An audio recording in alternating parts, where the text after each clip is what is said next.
lagi di channel kita Kampus Jahat. Ayo, mesti mulai ini. Sudah mulai Pak Los. Sana ya, ya saya. Sudah mulai. Ini sukses deh. Ya di barang. Kamu pengen sukses. Sampai. Ya ketemu lagi. Assalamualaikum warahmatullahi wabarakatuh. Dakwah ini jadi dakwah. Foto terpajang masjid. Terpajang masjid ini foto. Oke, ketemu lagi di channel kita Kampus Jahat. Kamu ingin sukses? Salah, kamu pengen sukses. Oh, kamu pengen sukses. Bahasa Indonesia. Sering absen nih yang ini. Sering absen yang ini ya. Wes, ketemu lagi di channel kita Kampus Jahat. Kamu pengen sukses? Kan hari bermanfaat. Oke, hari ini kita sudah kumpul lagi, meskipun tadi pembukaannya salah terus ya. Oke, kita sudah kumpul berempat, alhamdulillah kita pakai seragam yang sama ya. Ini seragamnya Saya tuh yang berbeda. oh iya, Masih magang. masih magang di Kampus Jahat. Contoh. Ya kan tadi salah. Oke, ini bapak sekalian, tak celok Pak soalnya rada wis tuwa kabeh aku tinggal ini. Oke, jadi gini Pak, ini kan sekali lagi ngomong masalah pandemi lagi terkait dengan peluang bisnis. Kita kan sudah bahas di studi yang pertama di awal-awalnya. Kita sekarang bicara bagaimana mengenai supaya bisa menghadapi pandemi ini, tapi kita tetap bisa punya pemikiran bahwa kita tidak tergantung kepada suatu instansi. Intinya kita berwirausaha. Kira-kira gimana kalau kondisi yang sedang PPKM mungkin hari ini terakhir ya, PPKM-nya semoga saja tidak berlanjut. Dengan kondisi seperti ini tetap kita kreatif, kita bisa membuat suatu usaha yang nanti bisa menjadi kebutuhan. Kira-kira gimana tips untuk mungkin teman-teman atau mahasiswa atau ya kira-kira gimana bicara masalah wirausaha. Oh, jadi pakarnya berasa ini. Nah, iya. Ini Pak Made, pakarnya wirausaha sekaligus megang mata kuliah kewirausahaan juga. Nah, itu tidak pakar loh. Nah, ini datang lagi teman kita pakar juga di kewirausahaan. Ditunggu. Silakan mungkin dimulai Pak Made, kira-kira wirausaha gimana? Apa sih wirausaha itu, terus apa nanti tipsnya? Wirausaha itu kan apapun yang dilakukan. Menurut dua, lenggo. Bisa disebut. Sini Pak. Mari monggo gabung. Sini Pak. Ayo Mari. Pak. Mari silakan. Mari kita tampilnya dokter kita dari Fakultas Ekonomi dan Bisnis. Ini kamu. Mantap moro baru. Nah, ini kedatangan satu tamu lagi. Lah aku ngono Pak, ngomong ini dokter Pak. Bukan Pak, video Pak. Ini Pak Dr. Fahrudin. Kita tanya dulu pendapatnya Pak Dr. Fahrudin. Kira-kira wirausaha itu apa? Pak Fahrudin, saya itu semua usaha. Nah, semua usaha. Nah ya guys ya. Alon. Simple.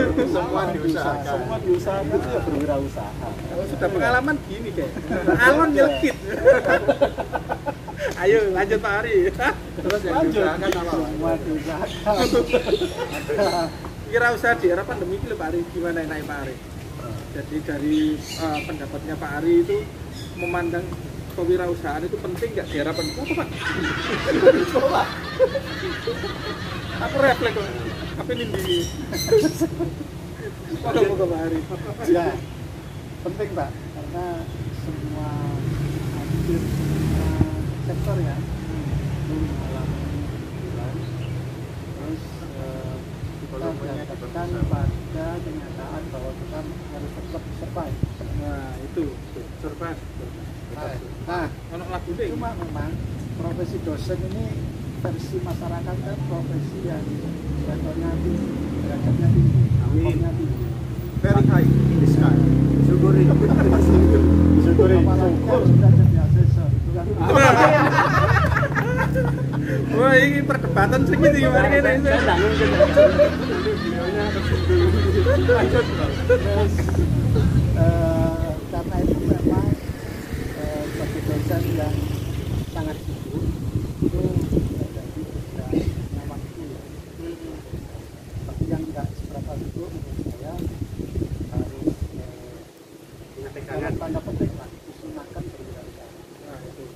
Nah, cuma ketika itu wirausaha yang kokoh berdiri itu kan ada pangan katanya. Nanti kita nggak mungkin kalau pangan masih seperti ini. Cuma masalahnya link kita ke sektor pangan itu ada atau tidak, maka dari itu harus dibangun. Di sekian tahun ke depan sektor pangan inilah yang paling penting, karena kita tahu di era pandemi ini yang belepotan ini orang-orang kota, jelas belepotan, karena sektor-sektor yang seperti menjadi primadona orang kota itu berkurang. Nah, sedangkan di desa-desa itu seolah-olah tidak ada pandemi, seolah-olah artinya mereka masih tetap hidup, bertransaksi ekonomi dan menyumbang kontribusi tertinggi terhadap perekonomian. Tahun 2009 krisis global itu terbukti bahwa PKL yang menyumbang ekonomi nasional terbesar.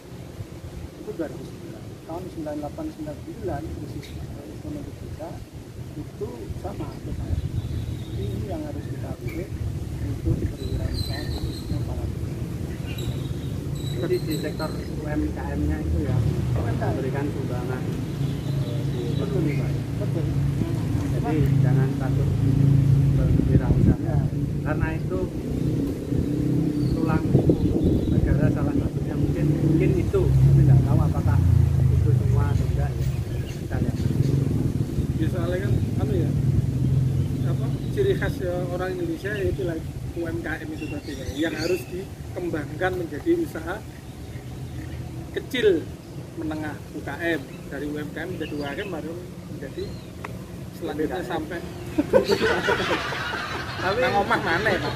Tapi ini Pak, bicara PKL atau tadi UMKM itu kan nggak semua orang berani langsung bergerak, aku tak usaha jualan warkop, jualan buka warkop atau apa, itu kan ya mungkin pemikirannya adalah aku butuh modal gitu. Nah, apalagi kondisi seperti ini modal mungkin diperlukan. Apakah kira-kira ada tips lain yang mungkin untuk memenuhi saya pun sedang kondisi seperti ini, kira-kira gimana? Pertama, berusaha itu kan bukan modal, tapi hanya keberhasilan orang itu kan ditentukan oleh 4 hal. Satu. Ya saya nak kuliah ini aja. Nomor 1 itu pengalaman, 2 itu pendidikan, 3 jaringan, 4 nasib. Nasib ini nggak bisa kita rubah. Saudara nggak mungkin pengen punya bapak seperti Baro Tanjung Ayu. Baro Tanjung Ayu 1 dan anaknya ya itu. Kita nggak mungkin menggeser pendidikan anaknya, tidak mungkin. Kecuali tadi mantune Pak. Punya bapak seperti Raffi Ahmad gitu Pak. Nah, itu juga Tidak mungkin. Jangan lupa Pak Khairul endorse kita Pak gitu. Raffi Ahmad. Anaknya Rafathar, Rafathar. Jadi itu nggak mungkin, maka 3 hal ini yang harus kita sadar. Pengalaman itu yang bisa kita sadar. Karena berwirausaha nggak selalu modal. Saya punya pengalaman wirausaha, dan waktu itu dia modal yang saya utamakan dari negeri, dan kebetulan saya ada. Akhirnya kita berwirausaha cukup lama dan menghidupi saya sekian tahun. PKL juga, nanti PKL lagi, tapi karena saya diskusi berkali-kali, Bodoh. maka saya memutuskan untuk tidak melanjutkan. Sekarang saya sudah berpikir ulang bahwa kita harus kita lakukan. Meskipun masih ada terang, tapi aturan mainnya jelas. Aturan mainnya jelas. Angkatnya di depan jelas Pak. Angkat Pembagiannya jelas gitu Pak. Pembagian jelas, dan bidang yang kita geluti itu modalnya cukup, mampulah kita membiayai tanpa harus berutang kita. Nah, sekarang saya berpikir ya mudah-mudahan berhasil, tapi kalau melihat dari tracknya sih, track recordnya usaha itu sih cukup berhasil dan berhasil. kalau memang saya lihat di sampai 3 bulan ada hasil cukup meyakinkan, maka tentu akan dilakukan. Jadi wirausaha sendiri nggak pakai teman-teman yang nggak jelas itu, yang nggak jelas nggak ada aturan mainnya. Nah, benar. Berkali-kali. Salah-salah ya Pak ya? Iya. Konco-konco bisnis gitu Pak ya. Betul. Dulu saya misalnya pernah berwirausaha di LBB, lembaga teman mereka. Wah luar biasa, kantornya ada di mana-mana, tapi 1 sen pun saya nggak dapat apa-apa dan membanggain lah. Terus laku dengan salah satu pemilik AC dan lain-lain itu, teknisinya sama gitu. Jangan dibohongi gitu, cuman kok nggak jelas aturannya. Di perbukuan saya juga pernah. Jadi dari situ hanya sekarang itu sendirian. Ya paling ya sama pendamping kita, teman tidur kita lah. Wah, Kita sebagai teman bisnis. Jadi yang perlu digarisbawahi motivator kita itu. yang digarisbawahi berarti bisnis ya bisnis, konco ya konco. Kalau mau berpartner ya berarti manajemen pengelolaannya harus jelas gitu ya, termasuk pembagian fee-nya, pembagian risikonya gitu Pak ya. Itu yang perlu diperhatikan. Nggak tahu kalau versinya Pak Madin, yang ahli berwirausaha. Kalau ahli enggak, cuman yang disampaikan Pak Ari sama gitu ya. Kalau ya teman-teman bisnis, saudara-saudara, ya kalau bisnis ya tetap bisnis kan gitu. Jadi harus jelas. Kalau misalkan mau berpartner ya harus jelas partnernya. Apalagi sekarang ini kan zaman kolaborasi ya. Jadi belum kita punya kita pengennya apa, kita nggak punya tangan, kita bisa kasih ke orang lain untuk misalkan kita mau buat usaha tadi seperti Pak Farudi bilang dalam hal pangan, kita ini nggak bisa nih bikin ya anggaplah makaroni atau apa, kita nggak bisa masak nih, kita kasih ke orang aja nanti kita kemasi, kita bungkus Yang jelas ya yang jelas kita mungkin hanya sebagai pemodal ya. kan ya. Cuman masalahnya sekarang tuh kalau misalkan mahasiswa mau berwirausaha, itu kan mahasiswa ini kan posisinya uniknya satu sisi dia sebagai mahasiswa, di satu sisi dia pengen usaha, ada bisa dibilang namanya student planner kan gitu. Nah, biasanya mahasiswa itu ya wah banyak sekali ya hambatannya apa, misalkan belum dikit-dikit Pak, habis ini UAS, habis ini Makanya sembuh kayak itu gak sakit sama ini itu gak sakit habis ini UAS, habis ini UAS gitu ya. Atau misalkan mau pas KKN, Pak usahaku tak stopin Pak, kenapa? Mau KKN Pak. Nah, jadi memang harus ada yang paling penting tadi, salah satunya adalah niat. KKN-nya kalau nggak kita nggak ya sama. kan sesuai yang tadi disampaikan Pak Ari, pertama pengalaman, kedua adalah pendidikan. Karena bisnis tanggungan KKN itu ya maklum kalau mahasiswa belani pendidikan, karena Ya, salah duanya tadi adalah pengalaman dan pendidikan. ya memang pendidikan penting juga, tapi bagaimana kita bisa memanajemen waktu itu yang paling penting. Apalagi sekarang udah zamannya zaman digital lah. Kita bisa tinggal main melalui HP. Syukur-syukur manajemen waktu tadi barengan kuliahnya sukses. Sukses, Saat itu karena juga banyak kok contoh alumni kita yang bisa memanage waktu, akhirnya kerjanya terus. Ya sama seperti kasus Pak Wardi itu, kasusnya sama sini saya juga sama-sama setuju itu konco. Yo konco deh. Yang ada di pemikiran orang pada umumnya sekarang ya, usaha selalu diiringi dengan modal Pak. Salah. Nah, Doa. menurut jenengan berdua ini, apakah itu masih berlaku sekarang 100% harus, ataukah memang sudah bisa dikonversi menjadi tidak perlu modal terlalu besar, atau memang modalnya berupa apa atau apa? Mungkin sekarang mereka biar berpikirnya saya ingin memulai suatu usaha biar tidak begitu takut-takut banget gitu loh Pak. Saya tanya dulu, konsepnya berKKN. Kuliah.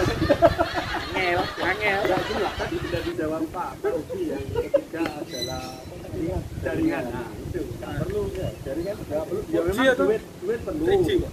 Hah? Jaringan 5G. Jaringan iya, duit memang ya perlu misalnya. saya nyambangi Pak Farudin itu Pak Didis itu kan kudu tuku bensin itu memang nggak ngerti akuntansi ada perolehan Pak. Kalau saya tutup dari Helmi Yahya, berwirausaha itu ada dua ya.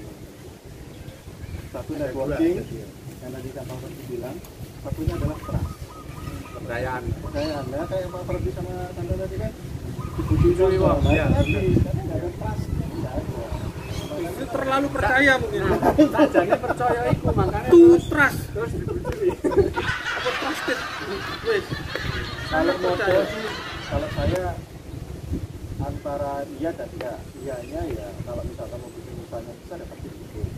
Cuman kalau enggaknya itu ya, kalau saya dulu contohnya zaman belum jadi dosen, ya tinggal modal HP aja. Modalnya adalah HP. HP dan sepeda Berarti kan motor. tetap modal. Modal HP.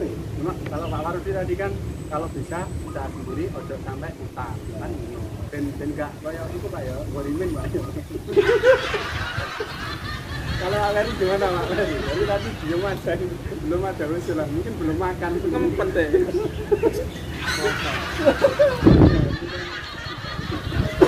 gimana Pak Aleri? Saya ngikut aja apa kata sama. Remaja masjid. Kalau gitu berarti tipsnya apa kira-kira untuk nanti teman-teman atau mahasiswa yang mau berwirausaha kira-kira apa sih intinya wirausaha itu tipsnya tadi kira-kira poin pentingnya di mana? Pak Farudin dulu, Pak Dokter dulu. Mungkin ya. bisa menghadap kamera.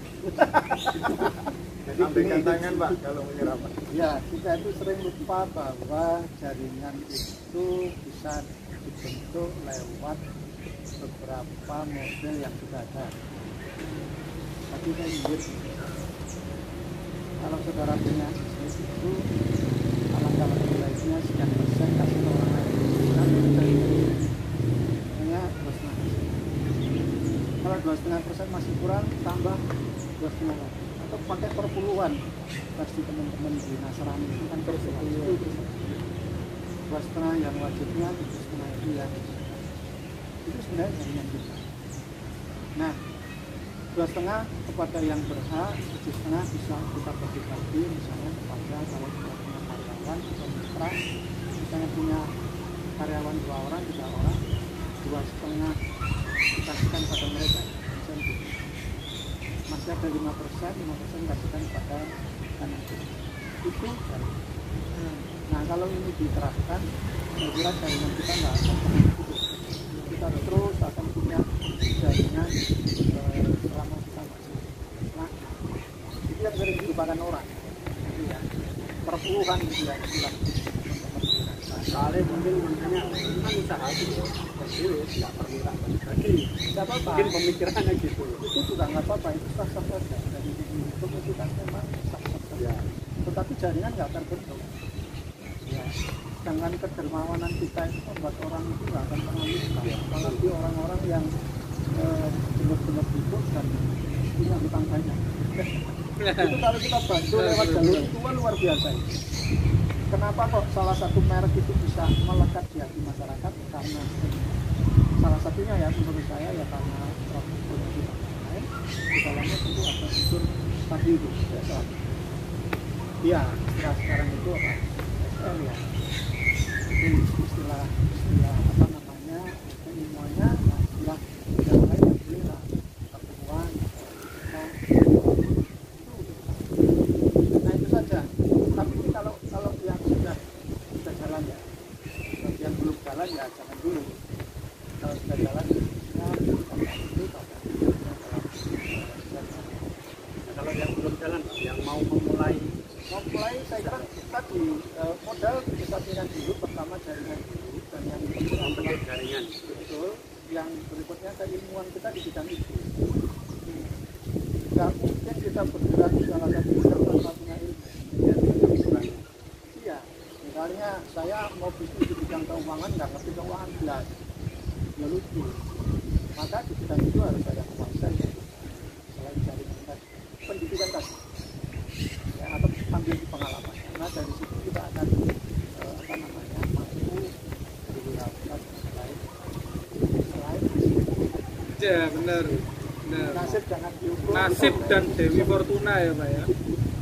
Dewi Fortuna itu saya sering mengistilahkan, misalnya saya sering menyebut Mas Dewi Fortunanya lagi tinggi. Kenapa? Karena dia orang soleh. Alhamdulillah. Saya arahkan sudah kawan kami lihat. Tidak mungkin Dewi Fortuna datang tanpa ada permulaan di belakangnya. Betul. Ini luar biasa ini tadi.